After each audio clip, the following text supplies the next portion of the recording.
What's going on, folks? Welcome to the Dr. Kamal Jones Show. I am Dr. Kamal Jones. It is fantastic to be with you another Wednesday.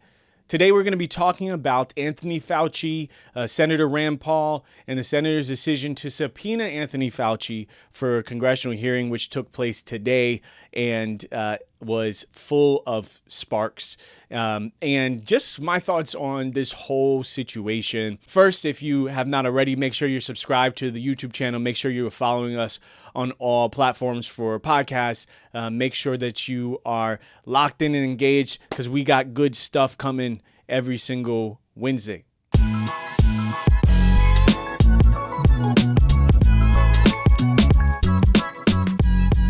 So if you haven't seen, Anthony Fauci, the former director of the National Institute of Allergy and Infectious Disease, the man who directed the country through the COVID-19 pandemic, he was subpoenaed to appear before the Senate today in a hearing that lasted for about 3 hours long. He was subpoenaed by Senator Rand Paul, who's been coming after this man for years now. Rand Paul, who is unfortunately a physician himself, so I would expect or hope for better from him. He feels that Anthony Fauci misled Americans with the COVID-19 pandemic, misled Americans about the cause of the COVID-19 pandemic, misled Americans when it came to masking and vaccine mandates. He just doesn't like the guy, to be totally honest. He absolutely doesn't like the guy. And he has made it his mission to, quote, put Anthony Fauci behind bars, to lock this retired former director of the National Institute of Allergy and Infectious Disease, to lock him up. That is Rand Paul's stated goal.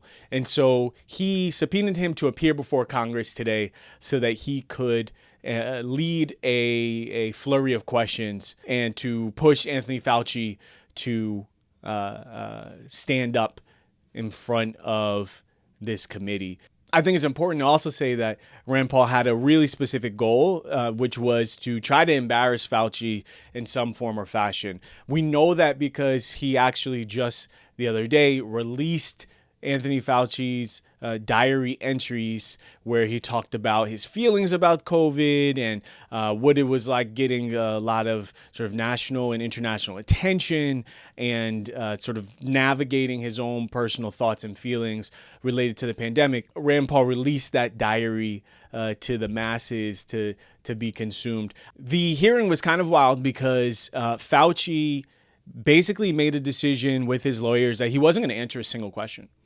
He decided not to answer a single question. He decided to plead the Fifth Amendment for every single question I was asked, from the most sort of detailed COVID-19 related questions to Josh Hawley out of Missouri asking him what day of the week it was and what color the carpet was in front of him. He pled the fifth to all of it. But he read a really passionate statement beforehand, essentially saying that, listen, it's clear that Rand Paul is out to get me. It's clear that he is here to, his stated goal is to put me behind bars. And I do not want to say anything that might put me in position where I am held somehow criminally or civilly liable, essentially, for just doing my job. Fauci refused to answer any questions. Rand Paul had Dr. Fauci's lawyer escorted out of the hearing by security because he was asserting that his client had the right to take the Fifth Amendment. It was let me put it this way, for a hearing in which the person who was brought up did not answer any questions, there was actually quite a bit of sparks. But it also was kind of a waste of people's time, and was one of those situations where it's like, why are we talking about and prosecuting essentially the individual who guided the country under both a Republican president and a Democratic president through this COVID-19 pandemic.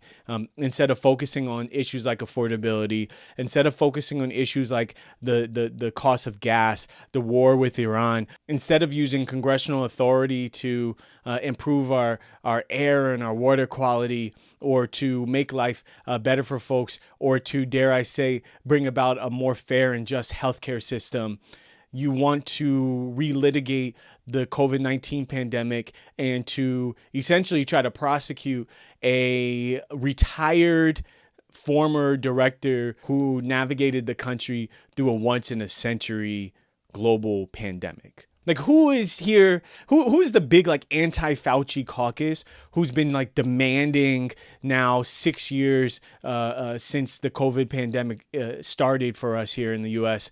Who's the big like Anthony Fauci caucus who is like, this is what's going to make Americans' lives better. This is what's going to improve the well-being for myself and for my family and for my children and for my loved ones. Us figuring out and getting to the bottom of this Anthony Fauci guy.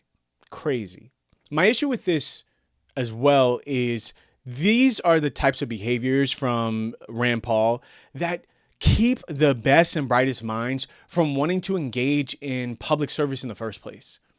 If you know that your reward for joining government and for trying to serve your country is that you're going to be hung out to dry, or you're going to be made a target and some power-tripping senator's favorite go-to punching bag, if you know that the result of trying to push and fight for your country is going to be having tomatoes thrown at you in the public square, like that is not the type of environment that inspires people to want to step up and to actually step into the arena of caring for their fellow citizens.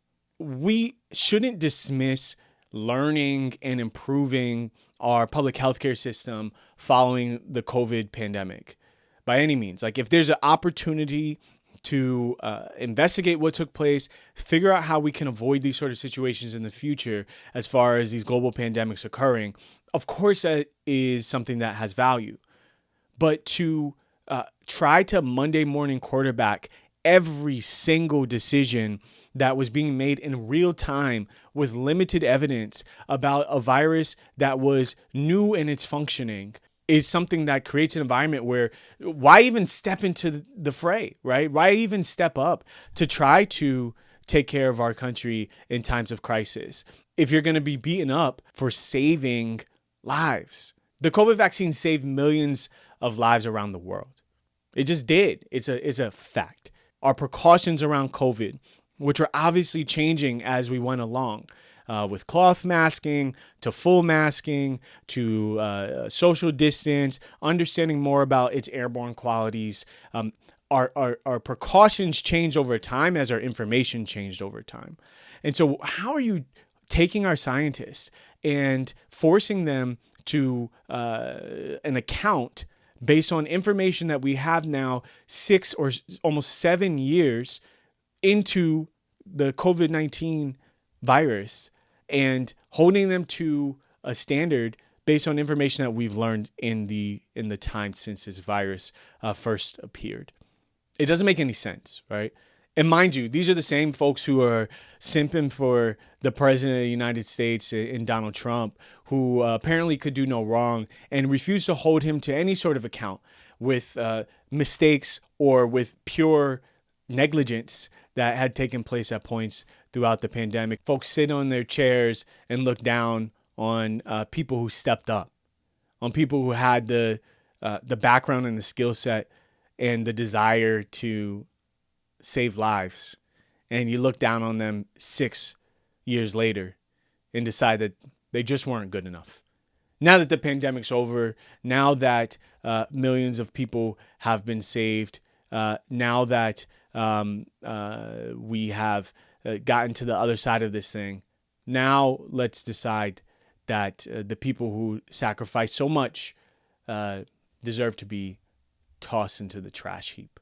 So now Senator Rand Paul has decided for next steps that he is going to hold Anthony Fauci, or at least attempt to hold Anthony Fauci in contempt, despite the fact that he showed up to his hearing and exerted his own constitutional right. He is going to attempt to hold Anthony Fauci in contempt for not providing answers in the form or fashion that would have brought Rand Paul the satisfaction that he desired. But the truth is, nothing will bring Senator Rand Paul the satisfaction he desires if that satisfaction is endless power, if that satisfaction is personal vendettas, if that satisfaction is being able to have his time in the spotlight.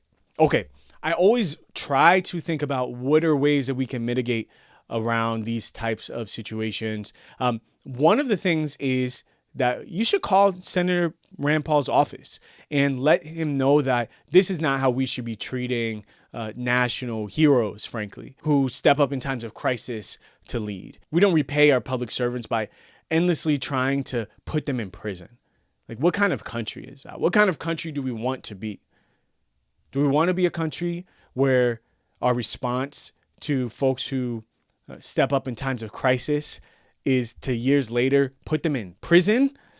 Or do we want to be a country that celebrates people who step up when the moment is difficult and gives grace for facts that are constantly changing on the ground?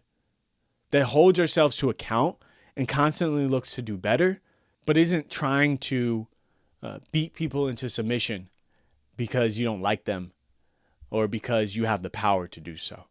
All right, my friends, that is our episode today. As always, thanks for watching the Dr. Kamal Jones Show. Please leave a comment. What are your thoughts on this whole Dr. Fauci situation? Do you think that it makes sense for him to be brought in front of Congress at this time and in this way? What are your thoughts on how Rand Paul has operated as far as Dr. Fauci is concerned? Please make sure to like the episode, subscribe to our channel on YouTube, follow us, and download the episodes on podcast platforms like Apple Podcasts and Spotify or wherever you enjoy your podcasts. And we will catch you next week, Wednesday.